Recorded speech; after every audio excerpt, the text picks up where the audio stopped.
Hello everybody, विज्ञान express में आप लोगों का बहुत बहुत स्वागत। और हर बार की तरह आज का वीडियो शुरू करें उससे पहले चंद पंक्तियां आप लोगों को समर्पित जो आप लोगों को मोटिवेट करेगी। डूब कर मेहनत करो अपने आज पर, कल जब उभरोगे सबसे अलग ही निखरोगे। जिसने अपने आज पर मेहनत कर ली, डूबो कर और मेहनत कर ली अपने आप पर, तो याद रखना कि फ्यूचर आप लोगों का होगा। इसमें कोई दो राय नहीं है। बिल्कुल अलग तरीके से निखरोगे, ये बात ध्यान रखना। इसलिए मेहनत से घबराना नहीं है। आज मेहनत कर लो, कल तुम्हारा होगा। इस बात को याद रखना। इन्हीं पंक्तियों के साथ में मेरा आज का वीडियो है एक बहुत बहुत इम्पॉर्टेंट वीडियो, जो कि बेसिकली इकोलॉजी के ऊपर आधारित है, राइट, पारिस्थितिकी के ऊपर आधारित है। और वो है ऑर्गेनिजम्स एंड पॉपुलेशंस, जीव और समष्टियाँ, ऑर्गेनिजम्स और पॉपुलेशन के ऊपर आधारित ये आज का वीडियो बेस्ड है। बहुत इम्पॉर्टेंट है। बहुत सारी इम्पॉर्टेंट टर्मिनोलॉजीज़ है जो आप लोगों को दिक्कत आती होगी, उसको आज हम लोग यहाँ पर क्लियर करने की कोशिश करेंगे। सो चलिए स्टार्ट करते हैं।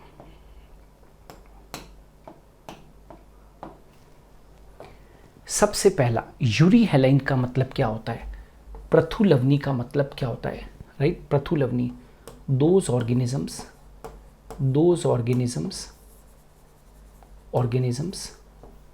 which can tolerate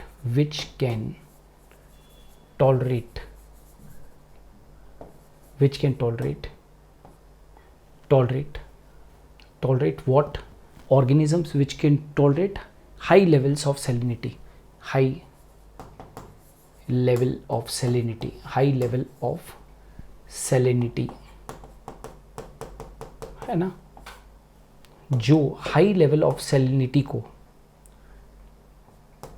है ना, which can tolerate high level of salinity, या which can tolerate wide range of salinity. मतलब ऐसे जीव जो लवणता की व्यापक परास को झेल सकते हैं, व्यापक परास को झेल सकते हैं, या हम यह कह सकते हैं कि वे लवणता के प्रति अधिक सहिष्णु होते हैं। They can tolerate a wide range of salinity. याद रखना, they can tolerate a wide range of salinity. और यहाँ पर क्या हो जाएगा? those organisms which can tolerate wide range of temperatures. Those organisms which can tolerate wide range of temperatures. तो यहाँ पर क्या, those organisms which can tolerate high level of salinity. देखिए, यूरी का मतलब क्या होता है? यूरी का मतलब होता है पृथु, है ना, और हेलाइन का मतलब क्या होता है यहाँ पर? सैलिनिटी, है ना। तो ये क्या है? टॉलरेट कर सकते हैं किसको? सैलिनिटी को।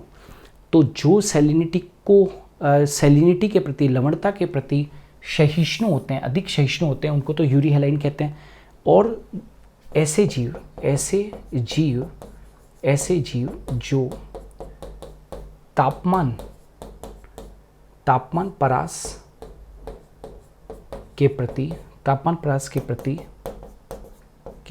अधिक सहिष्णु होते हैं, they can tolerate wide range of temperature. तो जो तापमान परास के प्रति अधिक सहिष्णु हो वो तो हो गए पृथुतापी, और जो लवणता के प्रति अधिक सहिष्णु हो वो कौन हो गया बेटा? यूरी हेलाइन। मैं समझता हूँ दोनों ही चीज़ें आपको क्लियर हो गई होगी। चलिए अब उल्टा हो गया, स्टीनोथर्मल। स्टीनोथर्मल का मतलब क्या होता है? Those organisms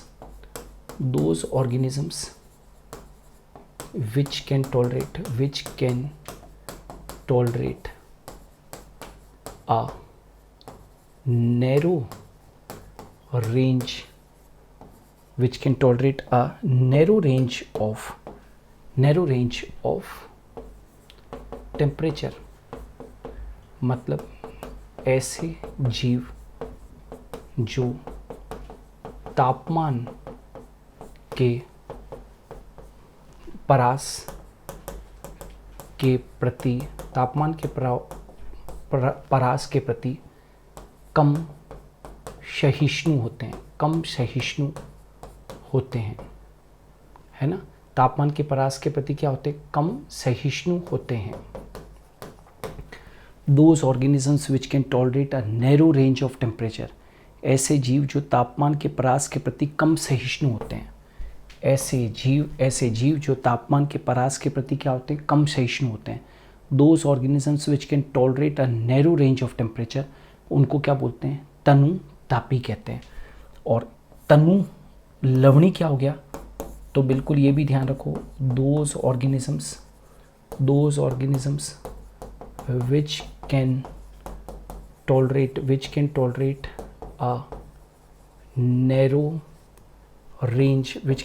a narrow range of salinity। क्योंकि हेलाइन का मतलब क्या होता है? सैलिनिटी। मतलब ऐसे जीव जो तापमान के परास के प्रति कम सहिष्णु होते हैं। तो ये तो क्या होते हैं? They can tolerate a narrow range of temperature, और यहाँ पर they can tolerate a narrow range of salinity. मतलब तापमान के that is sorry my fault right, जो लवणता के ऐसे जीव जो लवणता के परास के प्रति क्या होते हैं? कम सहिष्णु होते हैं। तो those organisms which can tolerate a narrow range of salinity. Haline का मतलब भी क्या होता है? सैलिनिटी। तो ऐसे जीव जो लवणता के परास के प्रति कम सहिष्णु होते हैं। Those organisms which can tolerate a narrow range of salinity, उनको हम क्या कह देते हैं? स्टीनो हेलाइन कह देते हैं। ये भी ध्यान रखना। अब आ जाते हैं हीलियोफाइट्स। तो हीलियोफाइट्स का मतलब क्या होता है? एक चीज़ याद रखना, सन लविंग प्लांट्स, है ना। ये क्या होते हैं? Sun loving plants. इनको वृद्धि के लिए अधिक प्रकाश की आवश्यकता होती है। ठीक है, इनको वृद्धि के लिए अधिक प्रकाश की क्या होती है? आवश्यकता होती है। Sun loving plants. और ये जो होते हैं वो कौन से होते हैं? छाया प्रिय पादप, जैसे कि नेम शो कर रहा है, शेड लविंग प्लांट्स। आपने देखा है ना, कई सारे प्लांट्स जो होते हैं वो छायादार स्थानों के ऊपर उगते हैं या ऐसे स्थानों के ऊपर उगते हैं जहाँ पर पहाड़ी इलाके हैं, बारिश ज़्यादा होती है वहाँ पर। तो शेड लविंग प्लांट्स, तो इनको वृद्धि के लिए कम प्रकाश चाहिए। इनको वृद्धि के लिए क्या चाहिए भाई? कम प्रकाश चाहिए।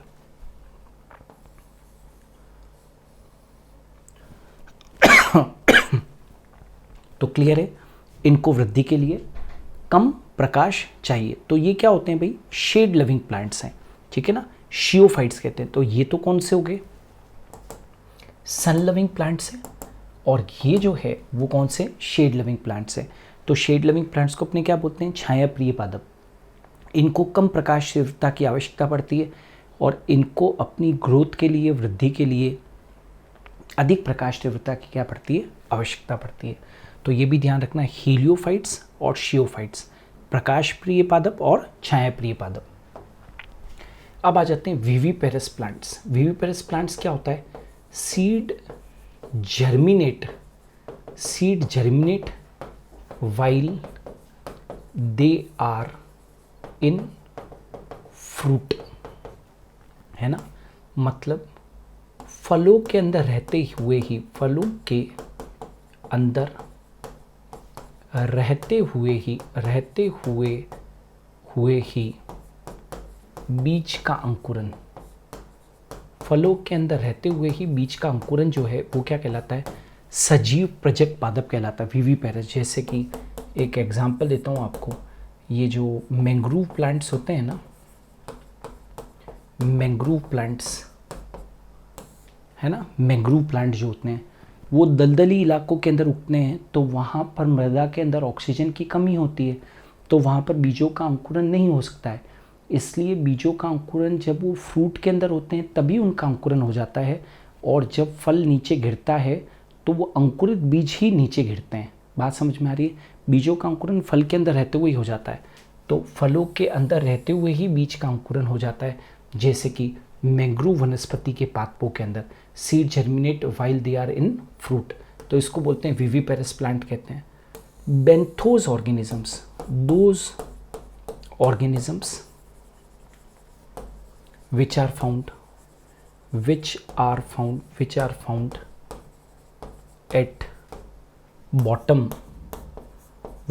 at bottom of water body, है ना।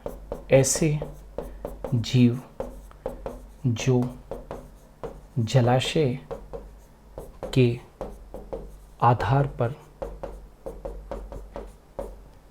पाए जाते हैं, ऐसे जीव जो जलाशय के आधार पर पाए जाते हैं, बॉटम के ऊपर पाए जाते हैं, इसलिए उनको हम बॉटम पे पाए जाए, इसलिए नितलस्थ पादप या बेंथोस ऑर्गेनिज्म, नितलस्थ पादप या बेंथोस ऑर्गेनिजम्स के नाम से उनको जानते हैं। Vernalization, low temperature treatment given to plants,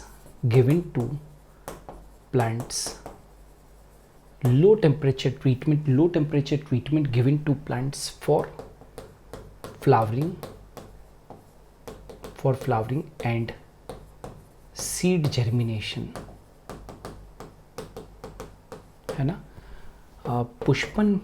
पुष्पन हेतु व बीजा अंकुरन हेतु पादपों को दिया जाने वाला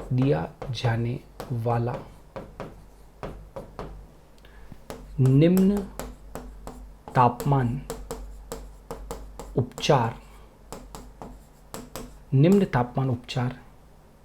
उपचार ही बसंतीकरण है। क्या कहा मैंने बेटा? पुष्पन के लिए और बीजांकुरन हेतु पादपों को दिया जाने वाला निम्न तापमान उपचार ही बसंतीकरण है। Low temperature treatment given to plants for flowering and seed germination is called as vernalization. Alright, now conformers कौन होते हैं? तो 99% animals and all plants are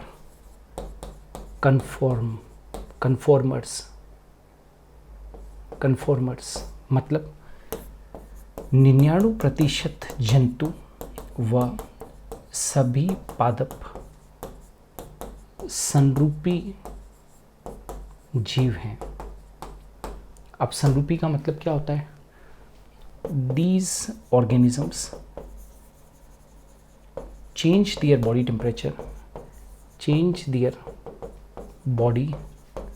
temperature according to outside environment। ये जीव बाह्य वातावरण के अनुसार अपने शरीर के तापमान को ये जीव बाह्य वातावरण के अनुसार अपने शरीर के तापमान को बदल देते हैं, है ना। Their temperature is not constant. Their temperature is not constant. ठीक है, इनका तापमान जो होता है वो निश्चित नहीं होता। तापमान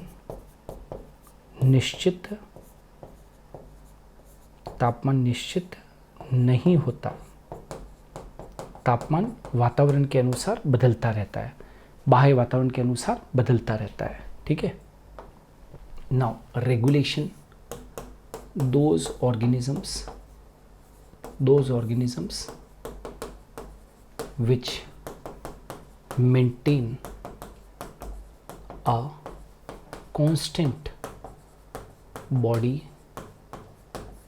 temperature and which do not change according to environment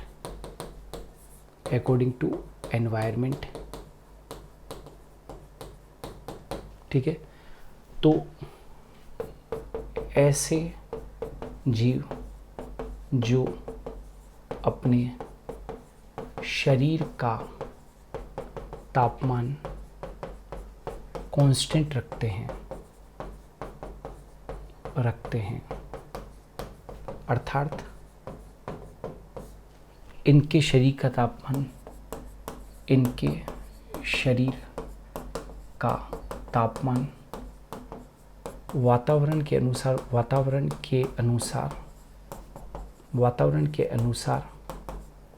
बदलता नहीं है।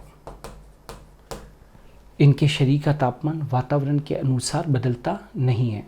तो those organisms which maintain a constant body temperature and which do not change according to the environment. ठीक है ना। जैसे कि दो तरीके के रेगुलेशन होते हैं। रेगुलेशन भी दो तरीके के होते हैं बेटा, है ना। एक होता है थर्मो रेगुलेशन, मतलब ताप नियमन,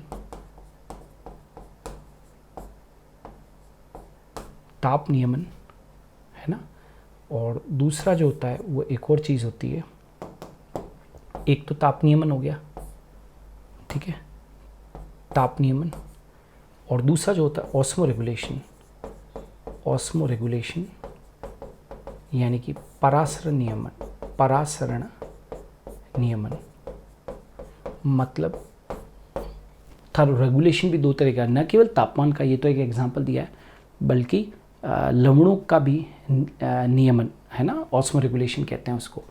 अब कमेंसलिज्म में क्या होता है, ऐसी अंतरक्रिया जिसमें एक जीव को तो फायदा होता है, वह दूसरे जीव को कोई फायदा या नुकसान नहीं होता। मतलब समझ में आया क्या कहा? A type of interaction in which one member is benefited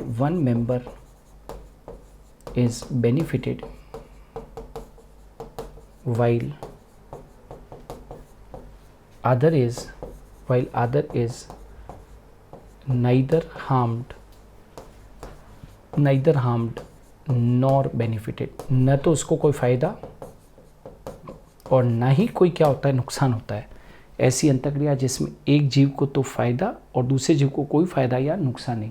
आपने वो देखा है ना, वो cattle egret sitting on a cattle, मतलब एक जो बगुला, पक्षी बगुला जो होता है, वो वो कैटल के ऊपर बैठा रहता है ना। तो कैटल के ऊपर इग्रिट से बैठने से न तो कैटल को कोई फ़ायदा हो रहा है ना नुकसान हो रहा है, लेकिन उस इग्रिट को, उस बबूले को ज़रूर फ़ायदा हो रहा है। क्यों? क्योंकि जब कोई कैटल चलेगा तो उसके पैरों के भार से कीट बाहर निकलेंगे और उन कीटों को बगुला क्या कर लेगा? चुग लेगा। ठीक है, तो ये भी ध्यान रखना, इसको कमेंसलिज्म कहते हैं। अब एक और आता है mutualism. Here both the members, है ना, आर बेनिफिटेड, है ना। यहाँ दोनों ही सदस्यों को लाभ होता है। मतलब आप समझिए, इससे पहले वाला जो था उसमें एक को तो फ़ायदा और दूसरे को न फ़ायदा न नुकसान, राइट। लेकिन यहाँ पर क्या होगा? दोनों ही सदस्यों को लाभ होगा, मतलब दोनों ही XX, दोनों को ही क्या होगा? लाभ होगा। यहाँ दोनों ही सदस्यों को लाभ होगा। तो here both the members are benefited, यहाँ दोनों ही सदस्यों को लाभ होता है। सहोपकारिता। फिर आ जाते हैं पैरासिटिज्म। पैरासिटिज्म किसके लिए होता है? फूड के लिए और शेल्टर के लिए, आश्रय के लिए होता है पैरासिटिज्म, और भोजन के लिए होता है। पैरासिटिज्म का मतलब क्या होता है? सच अ interaction in which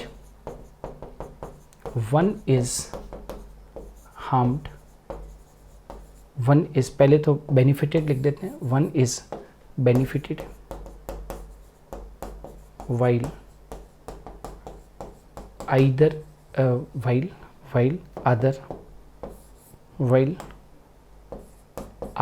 is harmed, मतलब समझ में आ रहा है? मतलब ऐसी अंतरक्रिया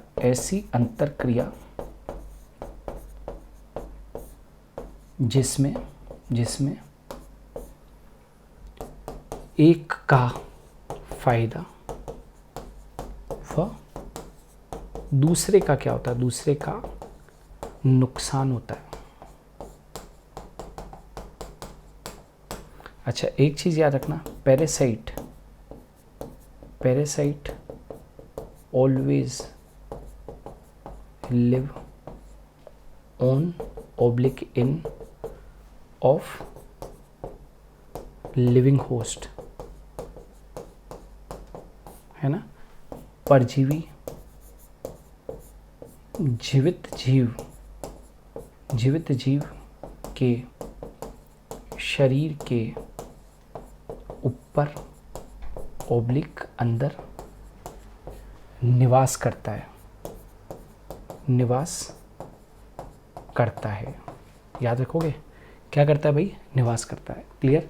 तो ये पैरासिटिज्म में ऐसे शो करेंगे, एक को फ़ायदा तो दूसरे को नुकसान, एक को फ़ायदा तो दूसरे को नुकसान। प्रेडेशन का मतलब क्या होता है? एक जीव दूसरे जीव का भक्षण करता है ना। मतलब one organism feeds on one organism, right. One organism Yeats और engulfs another organism.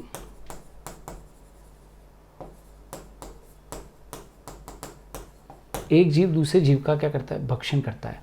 मतलब one organism phagocytose another organism. भक्षण का मतलब होता है फैगोसाइटोज अनदर ऑर्गेनिज्म। तो एक को तो फायदा और दूसरे की जान गई। जैसे कि लायन एंड डियर, तो लायन को तो फायदा हुआ ना कि उसको शिकार मिल गया, लेकिन हिरन की जान गई, तो वो एक तरीके का क्या है? प्रेडेशन है। तो एक जीव दूसरे जीव का क्या करता है? भक्षण करता है। One organism phagocytose another organism. Hibernation, कुछ जीव शरद ऋतु के कम तापमान से बचने के लिए शीत निष्क्रियता में चले जाते हैं। शीत निष्क्रियता में चले जाते हैं। Some organisms to prevent themselves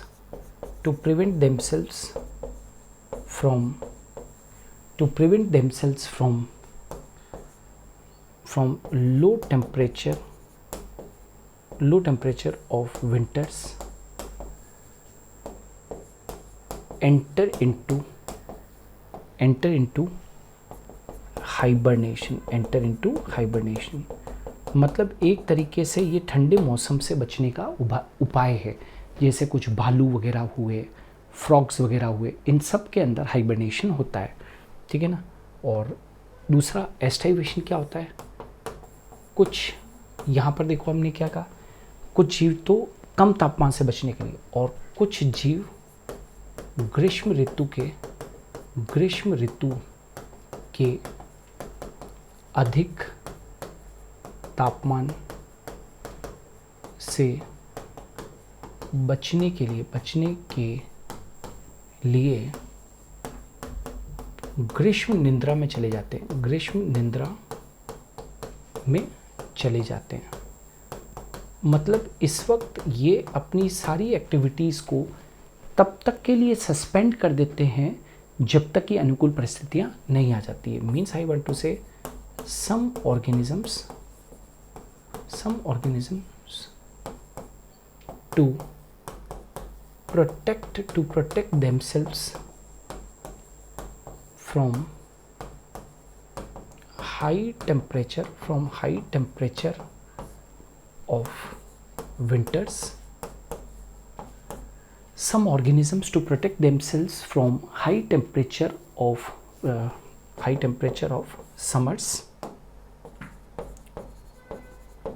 Some organisms to protect themselves from high temperature of summers go into a stage of suspension